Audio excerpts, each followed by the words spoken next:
તે ગંભીર ગુના અંતર્ગત જેલમાં હોય છે અને તેમને ઉમેદવારી નોંધાવી હોવાથી તે કોર્ટની મંજૂરી લે છે અને કોર્ટની મંજૂરી બાદ તે ઉમેદવારી નોંધાવે છે। જે પ્રકારે સ્થાનિક સ્વરાજની ચૂંટણી યોજાઈ છે તેમાં 3 ઉમેદવારો જેલમાં છે અને મંજૂરી બાદ તેમણે દાવેદારી નોંધાઈ આ વાત છે, જેમાંથી 2 ઘૂસથી ટોકના આરોપી છે જ્યારે 1 આરોપી છે જે બોગસ ખેડૂત ખાતેદાર છે। વિગતવાર વાત કરવી છે કોણ છે આ 3 ઉમેદવાર તેની। વૈષ્ણવજન તો તેને કહીએ જે પીડ પરાઈ જાનાને રે। નમસ્કાર, આપ જોઈ રહ્યા છો નવજીવન ન્યૂઝ અને હું છું આપની સાથે તોફિક ગાચી। ગુજરાતમાં સ્થાનિક સ્વરાજની ચૂંટણીઓ છે તેની જાહેરાત પણ થઈ ચૂકી છે અને ઉમેદવારી ફોર્મ ભરવાનો આજે છેલ્લો દિવસ છે। રાજકીય પાર્ટીઓ દાવા કરતી હતી કે તે જે ઉમેદવાર જાહેર કરશે તે ક્રિમિનલ નહીં હોય, પરંતુ જેમ જેમ ઉમેદવાર જાહેર થયા તેમ કોંગ્રેસ હોય, આમ આદમી પાર્ટી હોય કે ભારતીય જનતા પાર્ટી હોય, તેમના ઉમેદવારો સામે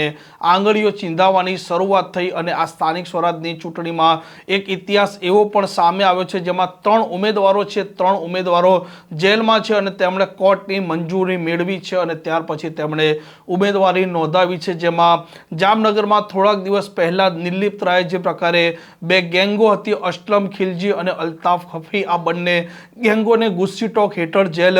ભેગા કર્યા હતા અને ત્યાર પછી જે અસલમ ખિલજી છે જે પોતે આમ આદમી પાર્ટી છે તેમાં દાવેદારી જામનગરથી નોંધાવે છે, જ્યારે અલ્તાફ હફી છે જે પોતે કોંગ્રેસના ઉમેદવાર બને છે અને તે પણ કોર્ટની મંજૂરી મેળવ્યા બાદ તે પણ દાવેદારી નોંધાવે છે અને અમદાવાદમાં જે કોંગ્રેસના પૂર્વ કોર્પોરેટર હતા તસ્લીમ આલમ તિરમિઝી જે અત્યારે ખેડાની જેલમાં બોગસ ખેડૂત ખાતેદારના મામલામાં બંધ છે, જે પોતે પણ આજે કોર્ટની મંજૂરી લઈને આવે છે અને તેમણે દાવેદારી નોંધાવી છે। જો કે કોંગ્રેસે હજી સુધી તેમને સત્તાવાર રૂપે ઉમેદવાર જાહેર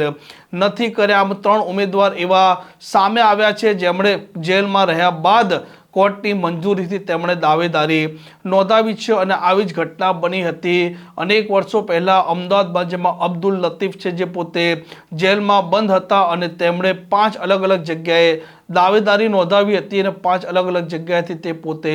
જીત્યા પણ હતા અને આવી જ એક ઘટના ફરી એક વખત ગુજરાતના ઇતિહાસમાં રિપીટ થઈ છે, જેમાં 3 આરોપીઓ અત્યારે જેલમાં બંધ છે, કોર્ટની મંજૂરી લે છે અને ત્યારબાદ તે દાવેદારી નોંધાવે છે અને ગુજરાતના રાજકારણમાં આ 3 દાવેદારી પણ અત્યારે ચર્ચામાં છે, કેમ કે 2 આરોપીઓ છે તે ગુસ્સી ટોકના ગુનાના છે, જ્યારે 1 આરોપી છે જે અત્યારે બોગસ ખેડૂત ખાતેદાર છે। આ પ્રકારના સમાચાર માટે નવજીવન ન્યૂઝ ચેનલ સાથે જોડાયેલા રહો। નમસ્કાર।